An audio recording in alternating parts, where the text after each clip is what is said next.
The story of Benjamin Rich, the man behind the bald and bankrupt lens, is best understood not through a list of facts, but as a study in human contradiction. To watch his videos is to witness a man who is simultaneously a master of empathy and a lightning rod for deep-seated suspicion. At his best, Rich has a rare, almost magical ability to make a connection with anyone. There is a deeply human quality to his early work. He doesn't just visit a place, he breathes it in. Armed with a rudimentary, slang-heavy Russian and a genuine curiosity, he would find himself in a kitchen in rural Belarus, sitting with a lonely babushka who hadn't seen a visitor in years. In those moments, the vlogger disappeared. You saw two humans sharing a moment of genuine warmth over a glass of questionable vodka. He didn't mock their poverty, he celebrated their hospitality. He made the scary East feel like a neighborhood where everyone just wanted to be heard. This version of Ben Rich is the one people fell in love with, the underdog traveler who saw beauty in the rust and the ruins. But humans are rarely just one thing. The controversy surrounding Rich is so polarizing because it suggests that this same warmth might be a practiced tool. The Vorkuta allegations, linking him to a past as a predatory pickup artist in the very countries he vlogs, hit hard because they suggest a darker motivation for his obsession with the post-Soviet world. If the allegations are true, the man sharing bread with an old man in the afternoon might have been the same man viewing the women of that village as conquests in the evening. It's this Jekyll and Hyde dynamic that makes his critics so fierce. They don't just see a traveler with a past, they see a wolf in a linen shirt. Before he was a YouTube star, Benjamin Rich was a struggling businessman. The name of his channel, Bald and Bankrupt, isn't just a catchy title, it was his literal reality. After his business in the UK collapsed, he found himself with nothing but a fascination for the Soviet Union, a dream he'd carried since he was 15, watching the Berlin Wall fall on the news. Today, the bankrupt part of his name is a distant memory. By early 2026, Benjamin has become one of the highest-earning travel vloggers in the world. Today, the bankrupt moniker that once defined Benjamin Rich's brand has become a distant, ironic memory. By early 2026, he has ascended to the ranks of the world's highest-earning travel vloggers, with AdSense revenue alone estimated between $150,000 annually.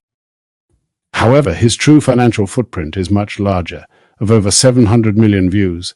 His book sales for The Burning Edge and savvy private investments, his net worth is now estimated to be in the millions. Despite this immense wealth, Rich meticulously aesthetic that made him famous. Continuing to navigate the globe in his signature linen shirts with nothing but a small, unassuming camera in hand. Rich's no-permission philosophy has frequently placed him in the crosshairs of both the law and international politics, creating a track record that is as dramatic as his vlogs. This history of friction is rooted in a significant 2005 trial in the UK where he was accused of rape. Although he was ultimately acquitted, the case remains a focal point for critics who link the details of the proceedings to his alleged involvement in pickup artist communities. Years later, his daring travel style led to a high-profile detention at the Baikonur Cosmodrome in Kazakhstan, where he and a companion were caught by Russian police while searching for a derelict Soviet space shuttle. While he initially downplayed the incident as a minor administrative fine, it served as a precursor to his definitive ban from Russia in late 2022. Following an arrest and deportation, he was officially barred for discrediting the Russian military, a consequence of his public criticism of the invasion of Ukraine and Vladimir Putin.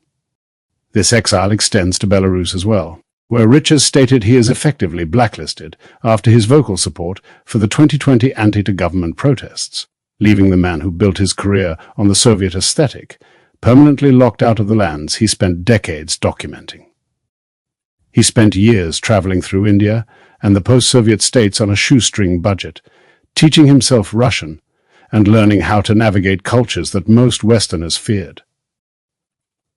He wasn't a creator then. He was just a man with a camera and a curiosity about the ruins of an empire. As the years passed and the Soviet door slammed shut following his ban from Russia, we started to see the human toll of being a professional wanderer. The Benjamin Rich of 2024 and 2025 feels different, more cynical, perhaps even a bit tired of the road. What led to this wasn't just a series of accidents, it was a deliberate choice to play the danger card. By trespassing on high-security military sites and filming in active conflict zones like Syria or the Ukrainian border, he built a brand on being untouchable. While Benjamin Rich is not currently banned from India in a legal or official government sense, unlike his situation in Russia, he is effectively culturally banned following a massive wave of backlash in late 2024. This controversy has made him one of the most disliked foreign creators in the country, leading to calls for his visa to be revoked. The situation was sparked by a specific set of events and creative choices. Now about the bans. Benjamin Rich's travel philosophy of going where the tourists don't has effectively shrunk his world, leaving him officially or practically banned from several countries that were once central to his brand. Russia, official lifetime ban. The most significant blow to his career came in September 2022 when he was officially kicked out and banned from Russia. After years of being an unofficial ambassador for the country, he was arrested by Russian authorities. The charges involved discrediting the Russian military, stemming from his public criticism of the invasion of Ukraine, and calling Vladimir Putin crazy. He was given a lifetime ban, ending the Soviet series that made him famous. 2. Belarus, official blacklist. Following the 2020 political unrest in Belarus, Rich voiced strong support for the anti-government protests and criticized President Alexander Lukashenko. In subsequent interviews, he revealed that he has been blacklisted by the Belarusian government. He has stated that attempting to re-enter the country would almost certainly result in immediate arrest. 3. Kazakhstan, restricted, monitored. While not a blanket national ban, Rich's access to specific parts of Kazakhstan is strictly prohibited following his May 2022 arrest at the Baikonur Cosmodrome. He and his partner were detained by Russian Internal Police, MVD, for trespassing on the high-security site to see a derelict Soviet space shuttle. While he was released after paying a fine, he is no longer welcome at many of the country's sensitive historical or military sites. In September 2024, Rich released a video titled, "I Visited India, So You Don't Have to." This video served as the catalyst for the current ban movement. Selective filming. Critics pointed out that Rich almost exclusively filmed in Paharganj, an area of Delhi known for extreme congestion and chaos, and focused entirely on trash, rats, open sewers, and infrastructure failures. The failed state comment.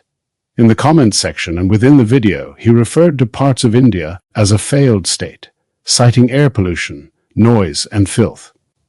This was viewed as deeply insulting to a nation that has made significant economic and technological strides since his first visit.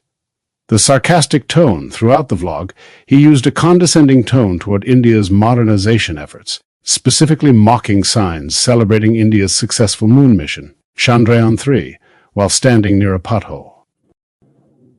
What fueled the anger most was the feeling of betrayal. Early in his career, Rich frequently credited his success to the Indian audience who supported him when he was genuinely bankrupt. Milking the audience, netizens accused him of milking Indian viewers for views and growth when he was a small creator, only to turn on the country with colonial-style elitism once he became a millionaire. Propaganda allegations. Many viewers felt the video was a deliberate attempt at rage baiting, intentionally offending 1 billion people to drive engagement and revenue through controversy. While the Indian government has not officially barred him from entry, the public sentiment is so hostile that many travel experts suggest he would face significant safety risks or harassment if he returned. Visa scrutiny. Following the backlash, there were widespread online campaigns tagging Indian authorities to deny him future visas, citing his derogatory comments as a reason to label him an undesirable visitor. The social ban. Many prominent Indian YouTubers and media outlets, including NDTV and Hindustan Times, ran segments criticizing his lack of respect, leading to a massive loss of his Indian subscriber base. In short, he isn't legally banned, but he has become persona non grata in the eyes of the Indian public. He has essentially traded his relationship with one of his largest supporting nations for a single high-view, high-controversy video. But the human side of this story is the bridge he burned with the people who helped him get there. His 2024 India videos, which focused on the worst parts of the country, felt like a betrayal to the millions of Indian fans who had supported him when he actually was bankrupt. It showed a man who had become so detached from the people he filmed that they had become props for his rage-bait engagement. Benjamin Rich is a man who escaped a failed life to build a legendary one, but in doing so he became an exile from the very places he loved most. He is a millionaire who films in slums, a lover of Russia who can never go back, and a man of the people who is increasingly viewed with suspicion by the people themselves. The backlash he faced in India wasn't just about bad reviews. It was about a perceived loss of that original empathy. When he focused his camera on the trash and the chaos of Delhi, his Indian audience felt the sting of a friend who had turned into a condescending stranger. It felt like the human connection had been replaced by engagement metrics. It was a reminder that even the most authentic creators are, at the end of the day, running a business. Ultimately, Benjamin Rich is a mirror. To his millions of fans, he represents the human spirit's desire to explore without prejudice. To his detractors, he represents the ultimate modern hypocrite, a man who uses his privilege to walk through worlds he doesn't truly respect. He is a reminder that we can be two things at once, a source of genuine kindness and a person with deeply uncomfortable flaws. Whether you see the explorer or the opportunist depends on which part of his humanity you choose to believe in.